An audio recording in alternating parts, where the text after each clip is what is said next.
우리를 예수님 제자로 부르셨습니다. 우리를 예수님 제자로 부르셨습니다. 아멘. 예, 우리는 계속해서 오후 시간에는요, 산상수훈, 예수님께서 제자들을 따로 불러서 너희는 바리새인과 서기관 또 이방인과 같지 않다. 다른 길을 가라고 그렇게 가르치신 말씀을 배워 나갑니다. 자, 지난 시간까지 이제 마태복음 6장 끝부분에 염려에 관한 교훈을 마쳤고요. 이제 오늘부터는 마태복음 7장에 비판하지 말라라는 주제를 가지고 이제 5장부터 시작된 산상수훈의 5장, 6장, 7장까지 이어지는데요. 이제 마지막 장에 오게 된 것입니다. 자, 그러면 우리 7장 1절과 2절을 다시 한번 읽도록 하겠습니다. 7장 1절과 2절 시작. 비판을 받지 아니하려거든 비판하지 말라. 너희가 비판하는 그 비판으로 너희가 비판을 받을 것이요 너희가 헤아리는 그 헤아림으로 너희가 헤아림을 받을 것이라. 아멘. 예수님 말씀은 명확하죠. 오늘 비판하지 말라. 그것이 정확한 말씀입니다. 뭐 더 해석하지 않아도 그것으로 충분하죠. 자, 그러면 한번 여러분들에게 한번 묻겠습니다. 여러분들은 비판을 잘 하시는 편인가요? 안 하시는 편인가요? 어떠신가요? 예, 뭐 아까 전에 있던 찬양부터 해가지고 뭐 어떤 것을 볼 때 착착 인상이 찌푸려진다든지 아니면 비판적인 시각으로 볼 수도 있고 뭐 그렇고 어떤 분은 마냥 그냥 해맑게 좋아하실 수도 있고 뭐 여러 사람 경향이 있겠죠. 그런데 사실 우리 중 누구도 비판에 대해서 자유로운 사람은 없을 것 같아요.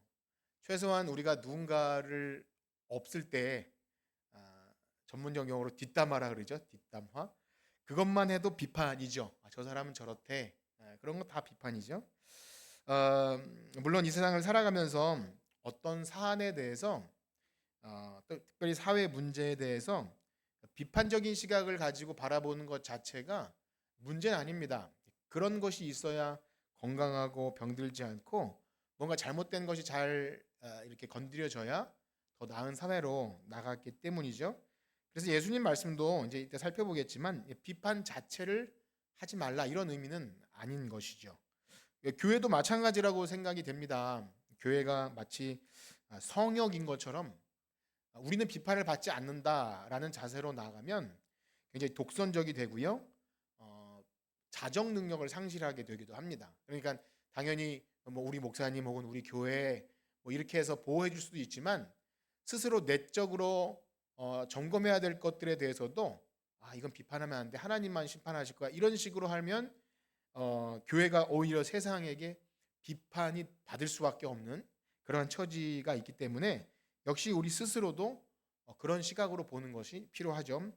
자, 그러면 오늘 예수님께서 제자들에게 이 살아가는 삶의 모습에서 너희는 비판하지 말라라고 했다면 어떤 의미에서 이것을 봐야 될지를 함께 살필 텐데요. 특별히 앞에서 우리가 이제까지 쭉 살핀 내용과 관련해서 이제 염려에 관한 주제를 마치고 이제 마치 완전히 새로운 주제로 비판하지 말라라는 주제로 넘어가는 것 같은 느낌이 들지만 그런 것 같지 않습니다.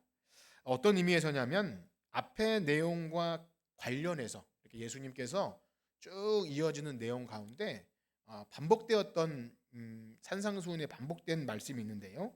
그것과 관련해서 제자들로 하여금 경계시키는 것이 있다는 것을 알게 됩니다. 그래서 가만히 생각해 보면 산상수훈의 전반적인 흐름은 다름을 추구합니다. 다름. 그러니까 너희들이 구하는 복은 다르다. 세상 사람들이 구하는 복이 아니다라는 것을 알게 되죠.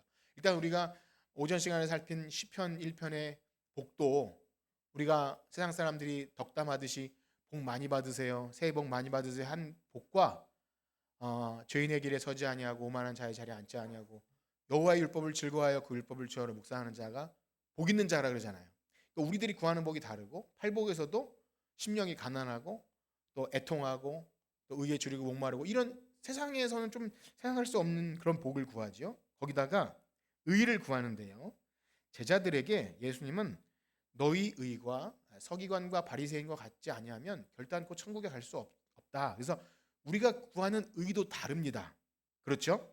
그리고 사람에게 보이려고 너희 의를 행하지 않도록 주의하라. 그렇게 뭔가 다름을 추구해요. 바리새인 서기관과도 다르고 이방인과도 다르고 그냥 일반적인 세상적인 가치관이 아님을 자꾸 얘기하죠. 그리고 지난 시간 염려에 관한 교훈을 할 때는 너희는 이방인들이 구하는 것 같이 구하지 말고 먼저 무엇을 구하라 그러죠? 그의 나라와 그의 의를 구하라 그래요. 그래서 계속 의에 대해서 다시 한번 점검하게 돼요. 그래서 오전에도 누가 의인인가를 생각할 때 복음의 시각으로 봐야 하고 또 여기 예수님께서 말씀하시는 의도 다르다는 것을 알게 돼요. 당연히 행위가 들어가고요. 그것은 우리의 바리새인과 서기관 같은 위선적인 행위가 아니라 복음으로 변화된 그 의, 다름이 있습니다. 그래서 이러한 면에서 살펴보면 뭔가 차원이 다른 거죠. 그래서 이것은 참 괜찮은 건지 안 괜찮은지 모르는데 발음을 추구하고 또 다른 의를 추구하고 이런 것이 너무 좋으면서도 빠지기 쉬운 오류가 그러다 보면 자신의 의로움 때문에 다른 사람을 비판하게 되는 그런 실수에 빠지게 돼요. 그러니까 이 말이 우리가 비판하는 실수를 빠지지 않기 위해서 그런 다른 의를 추구하지 말라 이것이 아니라 추구해야 돼요. 예수님 말씀처럼 너희 의는 달라야 한다. 너희 복도 달라야 한다. 기도도 달라야 한다. 다 달아야 하는데 다름을 생각하다 보면 뭔가 우리가 그들과는 좀 차원이 다른 레벨이 높고 뭔가 우리가 좀 나은 그런 시각으로 보게 된다는 거죠. 그래서 가만히 생각해 보면 우리가 다른 사람을 비판할 때를 가만히 생각해 보세요. 그러면 그 안에는 객관적일 수가 없어요. 일단 나는 그 비판에 포함되니까 안 됩니까? 이제 안 돼요. 일단 나는 잘난 거예요. 나는 안 그런데 저 사람은 저래. 이게 우리 비판의 기본적이라는 거예요. 이제 이거를 경계해야 하는데요. 이런 일을 잘했던 것이 바로 바리새인과 서기관이었던 거예요. 그들은 자기의 의를 드러내기 위해서 누구를 걸고 넘어지냐면 세리와 죄인들. 기도할 때 모습 기억납니까? 하나님 나는 저 세리와 창녀처럼 저러지 않습니다. 그래서 자신의 의로움을 드러내기 위해 다른 사람을 깎아내리는 방식으로 비판을 하게 되죠. 그러면 이게 이제 비판과 자신의 의가 동시에 갑니다. 그러니까 의를 추구하긴 해야 되는데 딜레마 같은 거예요. 다름을 추구해야 되는데 그러다 보면 나와 같지 않은 우리가 추구하는 바른 것에 대해서 올바르지 못한 길을 가는 어떤 부류를 보면 뭔가 이렇게 비판적인 시각으로 보게 돼요. 그러면 교만하게 되는 거죠. 그런데 놀라운 사실은 그 바리새인과 서기관의 그 의가 이 세상에서 가장 선하시고 의로우시고 완벽하신 예수님조차 비판해요. 그렇죠. 바리새인과 서기관은 자기 의를 가지고 예수님을 얼마나 막 조롱하고 비판하는지 몰라요. 저 사람은 죄인과 세리와 함께 식사를 하고 먹기를 탐하고 뭐 이런 식으로 예수님을 비판하게 되죠. 그렇습니다. 거기다 바리새인과 서기관은 사실 의로운 자들도 아니었어요. 예수님 말씀에 그들은 겉으로만 의롭게 보이기 위해서 외식을 한다, 위선을 한다는 거죠. 속은 회칠한 무덤 같아서 오늘 새벽에 읽은 시편에 의하면 그들의 목구멍은 열린 무덤 같다. 그러니까 말하는 것 자체가 죽음 같은 것을 말하면서도 실상 자신들이 의롭다라는 위선자, 더러움이 가득한 것입니다. 그러면 우린 이런 말씀을 들으면 또 난관에 봉착해요. 도대체 비판을 하라는 건지 말라는 건지 다름을 추구하라는지 말라는 건지 어렵습니다. 분명 제자들은 먼저 그 나라와 의를 구하고 바리새인과 서기관과는 다른 의를 추구해야 돼요. 우리는요 달라야 돼요. 우리 아까 집사님이 기도를 잘하셨는데 분명히 예수님을 쫓는 길은 다릅니다. 이것이 똑같을 수 없어요. 같은 복, 같은 기도, 똑같은 대결 구도로 맞대응할 수가 없는 그런 것이 있어요. 놀라운 사실은 이런 영적으로 깨어 있다는 것이 때때로 교만으로 나타나게 돼요. 은근한 영적인 교만. 이건 굉장히 무서운 적입니다. 무언가 좀 다르긴 달라야 되는데 동시에 비판하지 않는 것은 그래서 매우 쉬운 일이 아닙니다. 일단 비판하지 않는 것도 어려운데 의의를 구하면서도 비판하지 않는다. 참 어려운 거죠. 저도 당장 그런 오류를 많이 범합니다. 저도 이제 그래도 고민을 하면서 교회란 무엇이어야 할까, 또 성도란 어떠해야 되고, 또 바른 교회 구원, 또 하나님이 기뻐하시는 어떤 선교 이런 것을 좀 바른 걸 추구하다 보면 저의 언행 심사와 어떤 설교 속에서 또 여러분과 성경 공부 나눔 속에서 다른 교회, 다른 목사님, 다른 설교를 은근히 비판, 좀 안 좋은 역으로 까게 되는 거죠. 우리는 저렇지 않다라는 그런 말이 입에서 너무 자연스럽게 나오게 될 때 자칫 위험하다, 교만하게 되겠다는 생각을 갖게 합니다. 물론 바른 것에 대해서 이야기하다 보면 어쩔 수는 없어요. 예수님도 이제 보겠지만 그런 것 자체를 거부하신 것이 아니에요. 예수님이 만약에 그러했다면 바리새인과 서기관에게도 그러시면 안 되시겠죠. 예수님이 하신 것이 있기 때문에 일단은 조심해야 될 것은 우리가 다름을 추구하면서 그것이 자연스럽게 그냥 나는 아니고 저 사람들이 문제다 하는 비판으로 나가서는 안 된다는 것을 일단 기본적으로 아셔야 합니다. 자, 그러면 정말 예수님은 아무 비판도 하지 말라고 하신 것일까요? 네, 그렇지 않다는 겁니다. 그래서 우리는 예수님께서 오늘 말씀에 비판을 받지 아니하려거든 비판을 하지 말라. 그러니까 비판하지 말라는 것 전제에 비판을 받지 아니하려거든 요 말씀을 좀 주의 깊게 들여다봐야 되는데요. 일단은 비판 자체를 금하신 것이 아니죠. 단서가 붙는 거예요. 비판을 받지 아니하려거든. 그래서 이제 바로 앞에 좀 내려서 6절에만 가봐도 예수님은 이런 말씀을 하시는데요. 우리 6절 한번 읽어볼까요? 7장 6절 시작. 거룩한 것을 개에게 주지 말며 너희 진주를 돼지 앞에 던지지 말라. 그들은 그것을 밟고 돌이켜 너희를. 아멘. 여기 개는 누구고 돼지는 누굽니까? 정말 멍멍 개 꿀꿀 돼지는 아니잖아요. 그런 사람들이죠. 그런 사람들에게 거룩한 것을 주지 말고 진주를 비유를 든 거죠. 그러면 우리가 이 말씀을 하지 말라 했으니까 그것을 주지 말라 했으니까 일단 구분을 해야 돼요. 누가 개이며 누가 돼지인가. 그러니까 누굴 판단하기에 앞서서 일단은 이 하지 말라고 했으니까 거룩한 것을 예를 들어 이것을 뭐 거룩한 것을 뭐라고 할까요? 복음이라고 할 수 있겠고 또 하나님의 거룩한 성도들의 삶이나 아니면 어떤 권면일 수 있겠죠. 너무나 귀한 거예요. 그런데 알아듣지도 못하고 오히려 공격하고 그런 사람에게 주지 말라는 것을 했을 때 그 사람은 누군지를 알아야 될 거 아니에요. 그렇죠? 그러려면 일단 구분도 해야 되고 분별도 해야 되고 비판 의식이 있어야 돼요. 저런 사람은 아니야. 저런 사람에게 줄 필요 없어라는 생각을 해야 돼요. 역시 20절에도 가보면 예수님께서 열매로 그들을 알리라 열매 얘기를 하셔요. 그러니까 뭘 보라는 거예요? 그 사람에게 열매가 있나 없나를 보고 열매가 있어야 한다는 거죠. 그러니까 이런 내용을 쭉 보면 예수님도 뭘 보고 판단하라고 하시는 거예요. 그러니까 기독교가 맹목적으로 덮어놓고 그냥 다 용서, 사랑, 은혜로 그냥 아무것도 말하지 말라는 것이 아니고 우리가 성찬을 할 때도 주의 몸을 분별하고 먹지 않으면 죄를 진다는 것처럼 분명히 구분을 해야 돼요. 세례를 받았는지 안 받았는지 정말로 거듭남과 하나님에 대한 신앙 고백이 있는지를 구분을 잘 해야 합니다. 목사의 역할이기도 하고 교회는 그 일을 해야 돼요. 그래서 누가복음엔 이런 말씀이 나옵니다. 누가복음에 한번 보면 12장 56절 우리 화면을 보고 한번 읽어볼까요? 12장 56, 57 시작.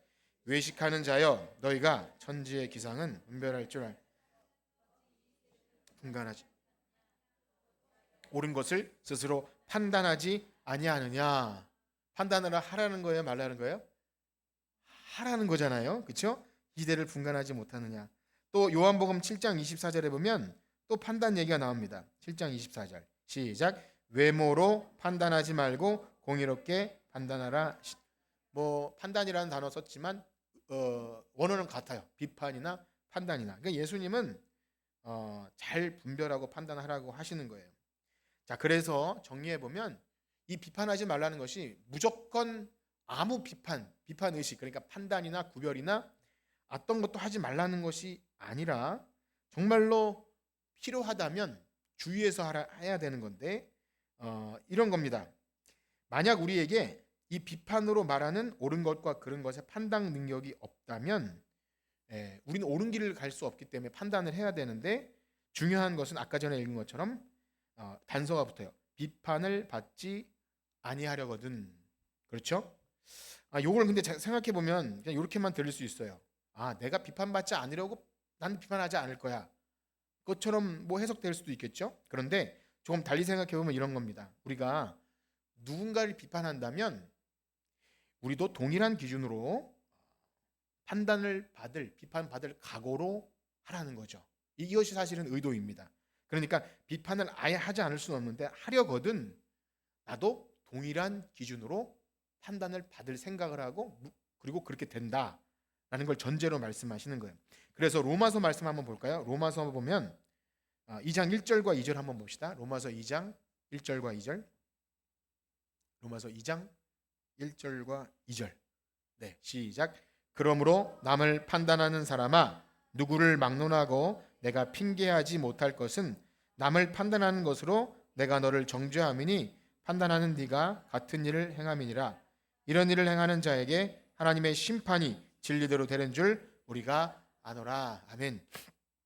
뭐 당연하다고 생각이 됩니다. 남을 그렇게 막 뭐라고 몰아붙이고 이런 기준 저런 잣대로 했는데 만약 자기 자신은 그렇게 그 잣대로 자기 자신에게 하지 않으면 아마 옆에서 보는 사람조차 이상하다. 저 사람은 뭐 아전인수 혹은 내로남불 뭐 이런 식으로 말하겠죠. 그런데 여기서 눈여겨봐야 될 것은 뭐냐면 2절에 보면 이런 일을 행하는 자에게 누구의 심판이? 하나님의 심판이. 그래서 요겁니다. 그렇구나. 누가 내가 한 판단을 가지고 그 잣대로 나를 어떻게 하는 것이 사람에 의한 것 같지만 하나님이 공의로 그렇게 판단하신다는 거예요. 심판의 주체가 하나님이라는 거죠. 이런 생각 해보셨나요, 여러분? 내가 누군가를 어떤 기준을 가지고 판단하거나 비판하거나 뒷담화를 할 때, 그런데 그 똑같은 기준을 가지고 내가 혹시 욕을 먹게 되거나 아니면 정죄를 받게 되면 야, 이거 하나님이 하시는 것이구나, 이런 생각을 혹시 해보셨냐는 거예요. 그냥 뭐 좀 창피하다 이 정도인가요? 하나님께서 날 깨닫게 하시는구나, 그런 생각을 해야 될 것 같아요. 하나님은 공의로 판단하십니다. 그래서 만약 우리가 이 사실을 잊지 않는다면 하나님께서 심판하시는구나, 이 사실을 잊지 않다면 우리는 함부로 판단하지 않게 돼요. 누군가를 함부로 나의 편견이나 상한 감정을 가지고 아님 말고식으로 그거 굉장히 위험한 거잖아요. 오늘날도 굉장히 무섭잖아요. 어떤 사회적으로 문제가 많이 되잖아요. 어떤 아님 말고식으로 한번 뭐 유튜브나 아니면 세상에 이렇게 쭉 퍼뜨렸다가 무고하게 어떤 사람을 비판했는데 책임도 못 질 그런 말을 하는 것, 하나님께서 보시고 계신다고 하면 못한다는 거죠. 그럼 뭐 비판 말고도 다 그렇지만 그겁니다. 만약 우리가 이 사실을 기억하지 못하고 비판하게 될 때 이제 두 가지 위험성에 빠지게 된다는 거예요. 지금 방금 말씀드린 하나님께서 이 심판하신다는 이것을 우리가 기억하지 못하면 두 가지 위험성이 있는데요. 첫째는 이런 겁니다. 만약 나 자신은 하나님께 비판을 받을 것이라는 생각 없이 남을 함부로 비판하는 것이 반복된다면 이런 거랑 마찬가지예요. 나 자신이 하나님의 자리에 앉아서 하나님이 하실 심판의 권한을 내가 대신 하겠다는 것과 별반 다르지 않죠. 그러니까 나는 심판받지 않아. 나는 어떤 기준과 잣대로 절대 누군가 날 판단해서는 안 돼. 이런 마음은 그냥 그 사람이 뭐 완고하거나 아직 고집스러운 것을 넘어서서 하나님 자리에 앉아서 나는 남을 비판하지만 나는 절대 비판받지 않겠어 라는 그러하다는 겁니다. 여러분 한번 생각해 보세요. 나는 누군가에게 심판을 받지 않으면서 다른 사람을 비판한다면 나 자신이 최종적인 심판자가 되는 거죠. 그렇죠? 내가 최종적인 심판자가 되는 거예요. 참 웃긴 일이지만 그렇게 말하는 거나 마찬가지입니다. 그래서 이러한 맥락에서 이것의 위험성을 야고보 사도는 이렇게 당부하는데요. 우리 야고보 4장 11절 12절 한번 읽어볼까요? 야고보서 4장 11, 12절 시작. 형제들아 서로 비방하지 말라.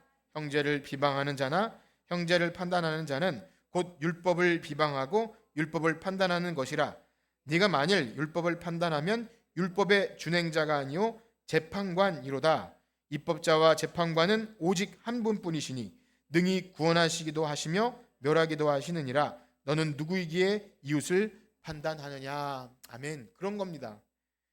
오직 재판관은, 입법자는 한 분 하나님이신데 너가 재판관 자리에 앉아서 다 판단하고 스스로는 판단받지 않는다. 그렇습니다. 우리는 이 사실을 기억해야 합니다. 세상에도 판사가 있고 법정이 있지만 다 오류가 있죠. 때때로 뇌물을 받기도 하고 전관에 의해서 구분 판결을 하기도 하지만 하나님은 결코 그렇지 않아요. 우리의 숨은 속마음까지도 다 아시는 하나님 앞에 우리는 모든 마지막 최종 판결하실 분이 하나님이심을 알고 그 판결에 맡겨야 되죠. 내가 이미 판단해 버리고 이미 마음속에 확정해 놓고 어떤 사람을 완전히 이제는 저 사람은 틀렸어 뭐 이렇게 볼 수 없는 거죠. 그러므로 우리는 생각해야 됩니다. 나는 내가 하는 비판의 기준을 가지고 공의로우신 하나님의 그 기준을 가지고 나를 판단하실 거라는 생각 어떻습니까? 그 생각을 하고 사십니까? 아니면 나는 아예 저는 판단하지 않는다고 하나요? 그러나 입으로 내뱉지 않아도 이미 마음속에 비판하는 마음과 이런 것이 있지 않습니까? 그래서 이런 측면에서 우리는 생각해야 합니다. 제자들이라면 그렇구나. 나도 하나님의 어미하신 심판대 앞에 서게 될 것. 이따가 이제 로마서 14장 또 읽겠지만 그런 것을 기억해야 돼요. 두 번째는요. 이 첫 번째 연결해서 좀 생각해 볼 수 있는데 만약 내가 다른 사람을 비판한 그 동일한 기준으로 하나님께 판단받을 것을 생각지 않으면 요 생각이 없으면 어떤 문제가 일어나냐면 결코 어떤 사람에 대해서 그 비판이 비판 자체를 하지 말라는 것은 아니라 그랬잖아요. 그러니까는 비판을 하되 사랑의 마음이나 긍휼의 마음으로 형제를 바로잡기 위한 어떤 비판보다는 무자비한 태도로 그냥 무자비한 태도와 말로 그냥 비판하기가 쉬워집니다. 책임지지 못할. 그러니까 그 사람을 굉장히 마음 상하고 너덜너덜하게만 할 줄 알았지 그가 옳은 길로 가도록 돕기 위한 바른 말을 할 수 없는 거예요. 그렇습니다. 누군가를 비판해야 한다면 우리가 어떤 바른 말을 하는 거죠. 뭐 비판은 다 나쁜 건 아니잖아요. 넌 이것이 좀 잘못됐고 문제다. 이것을 얘기해 주려면 그가 회복해서 은혜의 자리에 나올 수 있도록 온유한 심령을 가지고 형제를 그렇게 권면하라고 말씀하셔요. 예수님도 그렇게 말씀하시고 우리 복음서에 다 보면 바울도 항상 그런 식으로 온유한 심령으로 형제를 바로잡고 그래서 회개에 이르도록 하는 것이 목적이어야 합니다. 생각해 보세요. 누군가 잘못하고 있는데 잘못을 말해주지 않으면 압니까 모릅니까? 물론 알 수도 있지만 모르더라고요. 실제로 누군가는 말을 해줘야 돼요. 누군가 저는 근데 잘 그걸 못해가지고 참 비겁하긴 한데 말은 해줘야 돼요. 누군가는 저거 말을 해줘야 되는데 물론 말을 해줘도 못 알아들으면 참 난감할 수 있지만 그래도 온유한 심령으로 말을 해줘야 될 때가 있어요.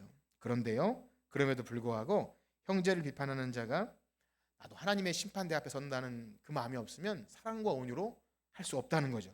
로마서 14장 10절을 한번 읽어봅시다. 14장 10절 시작.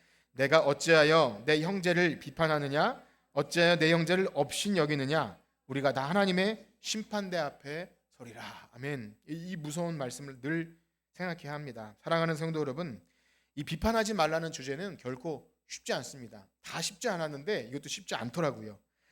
이어지는 말씀처럼 이제 이 뒤에 이어지는 말씀에 자칫 이 죄를 범하기 쉬워요. 내 눈에 들보는 보지 못하고 형제의 눈에 티를 빼려는 시도를 하게 됩니다.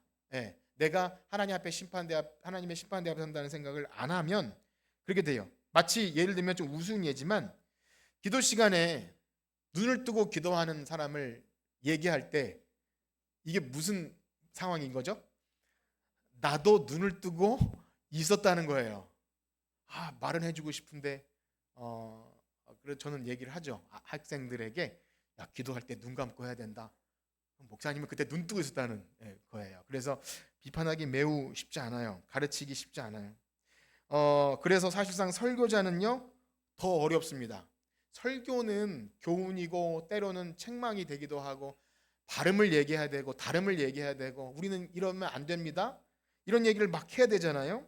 그런데 죄를 지적하고 해야 되는데 마치 유체이탈 화법으로 나는 아닌 척하고 말하다가 보면은 스스로 굉장히 위선적인 모습을 발견하게 돼요. 나는 비판받지 않아야 될 것처럼 그런 무서운 죄에 빠지게 돼요. 함정이죠.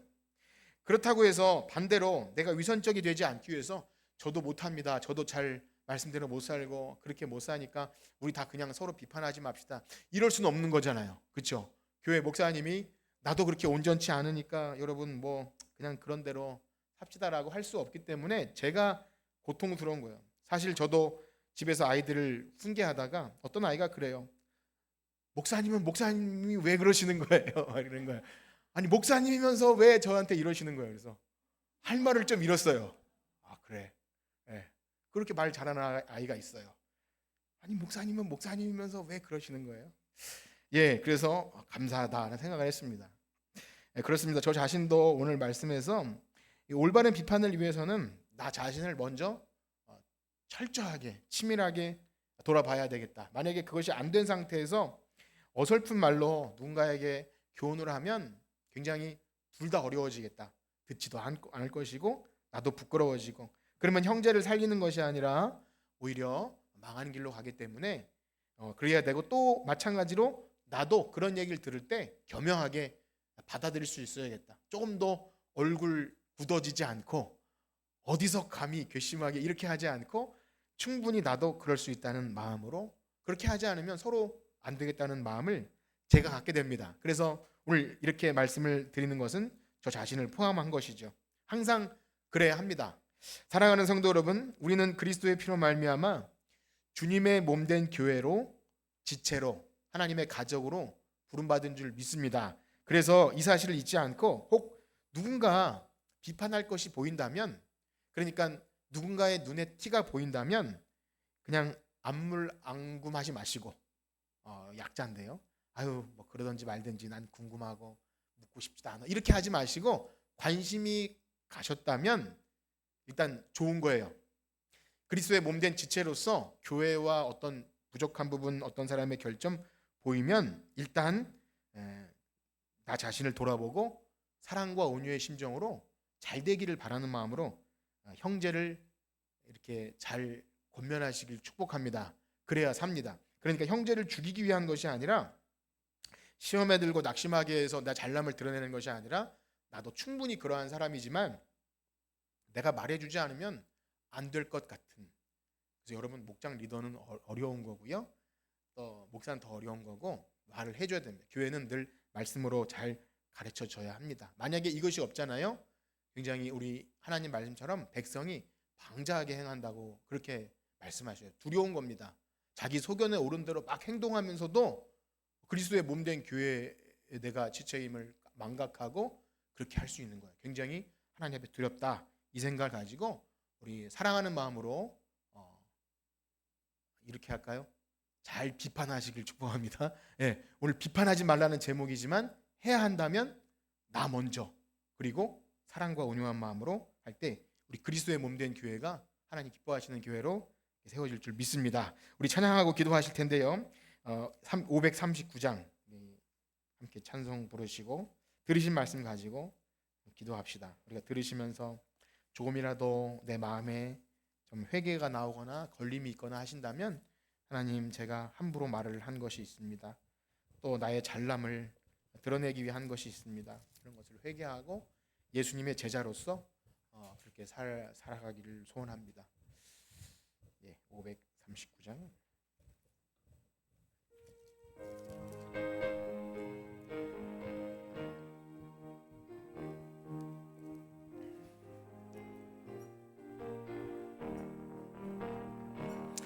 너 예수께 조용히 나가 내 모든 짐 내려놓고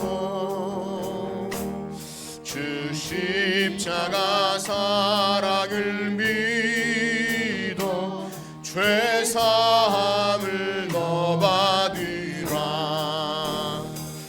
주 예수께 조용히 나가 내 마음을 쏟아놓으라. 늘 은밀히 보시는 주님 그 은혜를 베푸시니 주 예수의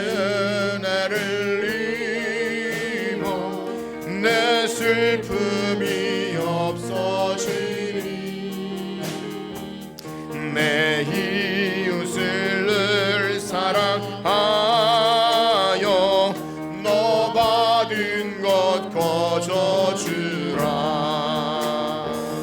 주 예수께 조용히 나가 내 마음을 쏟아놓으라. 너를 미래 보시는 주님 그 은혜를 베푸시리. 주 예수를 친구로 삼아 늘 내 옆에 모시어라. 그 영원한 생명샘 물에 내 마른 목 죽이어라. 주 예수께 조용히 나가 내 마음을 쏟아놓으라. 너를 미리 보시는 주님 그 은혜를 베푸시리. 너 주님과 사귀어 살면 새 생명이 넘치리라. 주 예수를 찾는 이 앞에 참 밝은 빛 비추. 아멘. 주 예수께 조용히 나가 내 마음을 쏟아놓으라. 너를 미리 보시는 주님 그 은혜를 베푸시리. 아멘. 우리 들으신 말씀 기억하며 우리의 숨은 속마음까지도 다 아시는 주님, 은밀히 보시는 주님, 내가 다른 사람을 비판하기에 앞서서 내가 하나님의 심판대 앞에 서야 될 죄인이었음을 돌아보게 하시고, 사실 내가 가장 비판받고 판단받을 것이 많은 죄인이지만 예수님께서 그 모든 허물을 덮어주었음을 기억하며 형제를 온유한 심정으로 바로잡는 것 이외에는 헛된 말로 또 형제를 아프게 하거나 그렇게 상하게 하지 않도록 비판하지 않는 우리 되게 하시고, 비판을 해야 한다면 정말로 사랑과 온유의 긍휼의 마음을 가지고 형제를 바로잡을 수 있는 그리스도의 몸된 지체로 살게 하여 주시옵소서. 기도하겠습니다. 하나님 아버지, 감사합니다. 우리가 헛된 말로 누군가를 비판하거나 아프게 하진 않았습니까? 하나님, 내가 하나님 앞에 심판대 앞에 설 죄인임을 기억한다면 함부로 그렇게 누군가를 비판하지 않을 텐데 우리가 그 사실을 잊을 때가 너무나 많이 있습니다. 주님, 우리를 용서하여 주시옵소서. 제자로 살아가는 것이 쉽지가 않습니다. 하나님, 옳은 것을 추구해야 하면서도 그렇다고 내가 다른 사람을 비판할 자격이 있지 않습니다. 내가 하나님의 바른 교회와 바른 말씀과 옳은 의를 추구하면서도 그것이 나의 자격이 있음을 말해주지 않습니다. 내가 아무리 옳은 것을 추구해도 하나님 다른 사람을 비판할 자격을 갖지 않았음을 기억하며, 하나님 비판의 마음이 생긴다면 내가 먼저 그 형제를 온유함으로 바로잡을 수 있는, 책임질 수 있는 그러한 믿음의 사람 되게 하여 주시옵소서. 하나님 아버지, 책임지지도 못할 말로 형제를 상하게 하지 않고 하나님 온유한 심령으로 바라볼 때 내가 똑같은 비판을 받아도 충분히 겸허하게 받을 수 있는 그러한 하나님의 백성 되게 하여 주시옵소서. 우리 예수님께서도 이 땅에 계시면서 많은 비판을 받으셔도 양털 깎는 자 앞에 잠잠한 양처럼 그 모든 조롱을 다 받으셨는데 내가 어찌 그것을 받지 않을 수 있겠습니까? 주님, 한 주간 살아가는 순간순간 우리 입술의 모든 말과 생각을 주장하셔서 하나님이 기뻐하시는 말과 생각으로 형제를 살리게 하여 주시옵시고, 그들이 악한 길로 갈 때 사랑과 온유의 심령으로 바로잡아서 주님께서 원하시고 기뻐하시는 천국 백성의 삶, 제자의 삶을 살게 하시고, 그런 다름을 추구하게 될 때 우리를 보고 많은 사람들이 예수 그리스도께로 오게 하는 복의 통로로 살게 하여 주시옵소서. 감사하며 예수님의 이름으로 기도합니다. 아멘. 이제는 우리 주 예수 그리스도의 은혜와 하나님 아버지의 무한하신 사랑하심과 성령님의 감화 감동 위로 교통하심이 오늘 예수님께서 제자들에게 비판을 받지 아니하거든 비판하지 말라는 그 말씀을 바로 새겨서 정말 하나님의 백성 또 입술을 지켜주시고 그렇게 형제를 온유함으로 바로잡을 수 있는 제자로 살아가기 원하는 성천교회 성도들 머리 위에 이제로부터 영원토록 함께 있을지어다. 아멘.